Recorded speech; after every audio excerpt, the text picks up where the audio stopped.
नमस्कार दोस्तों। जब भी इस दुनिया में प्रेम की बात होती है तो तब श्री कृष्ण राधा के प्रेम की मिसालें ही सबसे पहले दी जाती हैं। कहते हैं कि जीव आत्मा और परमात्मा का मिलन राधा श्री कृष्ण का प्रेम है। श्री कृष्ण बचपन से ही राधा को प्यार करते थे। दोनों के प्रेम की अनुभूति श्री कृष्ण को 8 साल की उम्र में ही हुई थी।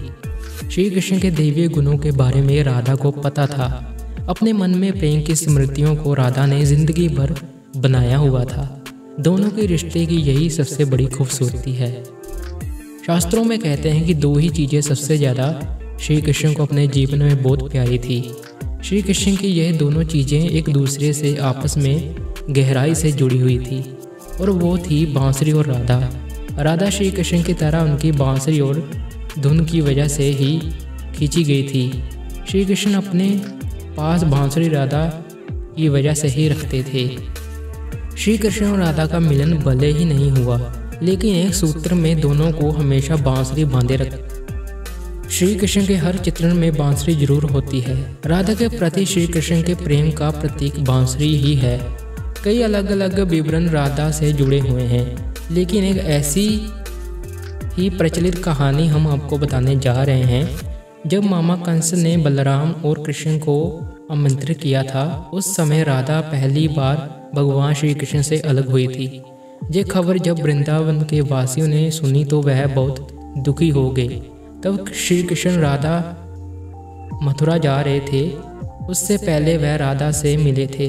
राधा को श्री कृष्ण के मन की हर गतिविधियां पता थी। श्री कृष्ण ने राधा को अलविदा कहा और फिर दूर हो गए। कृष्ण ने वादा किया था कि वह वापस आएंगे, लेकिन उनके पास कृष्ण वापस नहीं आए। हालांकि रुक्मिणी से कृष्ण की शादी भी हो। श्री कृष्ण को पाने के लिए रुक्मिणी ने कई तरह के यत्न किए थे।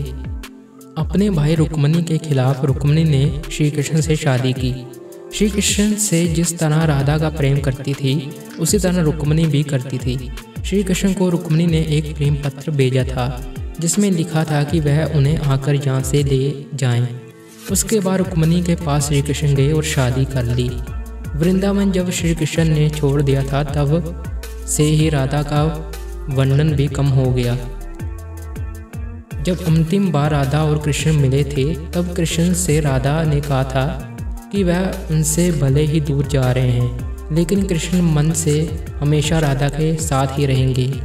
उसके बाद मथुरा जाकर कृष्ण ने कंस और बाकी राक्षसों को मारकर अपना काम पूरा किया, प्रजा की रक्षा करने के लिए, जिसके बाद उन्हें द्वारकाधीश के रूप में जाने लगा। वृंदावन से जब कृष्ण गए तो एक अलग ही मोड़ राधा की जिंदगी ने ले लिया था। एक यादव से राधा की शादी हो गई। अपने दाम्पत्य जीवन की सारी रस्में राधा ने पूरी की और बूढ़ी हो गई, लेकिन कृष्ण के लिए ही उनका मन तब भी समर्पित था। पत्नी के रूप में सारे कर्तव्य राधा ने पूरे किए थे। वही अपने दैवीय कर्तव्य भी कृष्ण ने निभाए। राधा जब अपने सारे कर्तव्यों से मुक्त हो गई, तब वह अपने प्रियतम कृष्ण से अंतिम बार मिलने पहुंची। उन्होंने कृष्ण की रुक्मिणी और सत्यभामा से विवाह के बारे में द्वारका जाकर उन्हें पता चला, लेकिन वह बिल्कुल भी निराश नहीं हुई। राधा को जब कृष्ण ने देखा तो वह बहुत ही खुश हुई। एक दूसरे से दोनों ने संकेतों के जरिए काफी देर तक बात की। कान्हा की नगरी में द्वारिका में राधा को कोई नहीं जानता था। कृष्ण ने महल में राधा को देविका के रूप में उनके अनुरोध पर नियुक्त किया। महल में दिन भर राधा रहकर सारे काम करती। जब राधा को मौका मिलता था तो वह कृष्ण के दर्शन करती थी। श्री कृष्ण के साथ पहले जैसा आध्यात्मिक जुड़ाव राधा ने महसूस नहीं किया था। इसी वजह से वह महल से दूर जाने का फैसला कर लिया। ऐसा फैसला उन्होंने इसलिए किया था, श्री कृष्ण के साथ गहरा आत्मीय संबंध वह दूर जाकर दोबारा स्थापित कर पाएगी। वह कहाँ जा रही है उन्हें नहीं पता था, लेकिन श्री कृष्ण जानते थे। जैसे जैसे समय बीतता गया, राधा अकेली और कमजोर हो गई। उस समय भगवान श्री कृष्ण की आवश्यकता राधा को हुई। भगवान श्री कृष्ण अंतिम समय में उनके सामने आए। राधा से श्री कृष्ण ने कहा कि वह कुछ उनसे मांगे, लेकिन राधा ने उनसे इनकार कर दिया। दोबारा राधा से कृष्ण ने अनुरोध किया तो उन्हें कहा कि वह एक अंतिम बार उनके लिए बांसुरी बजा दें। बांसुरी लेकर श्री कृष्ण सुरीली धुन में बजाने लगे।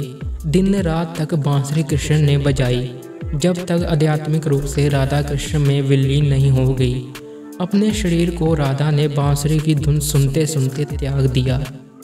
भगवान श्री कृष्ण जानते थे कि उनका प्रेम अमर है। इसके बाद भी राधा की मृत्यु को बर्दाश्त वह नहीं कर पाए। प्रेम के प्रतीकात्मक मंत्र के रूप में कृष्ण ने अपनी बांसुरी तोड़ दी और झाड़ियों में फेंक दी। श्री कृष्ण ने इसके बाद जीवन भर कोई भी वादक यंत्र का बांसुरी नहीं बजाई।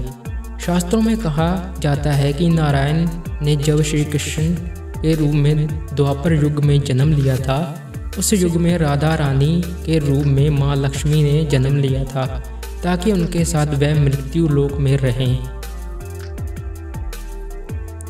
दोस्तों, अगर आप श्री कृष्ण की रहस्यमय कहानियाँ जानना चाहते हैं तो हमें कमेंट में ज़रूर बताएं। उस चैनल को लाइक, शेयर एंड सब्सक्राइब करें।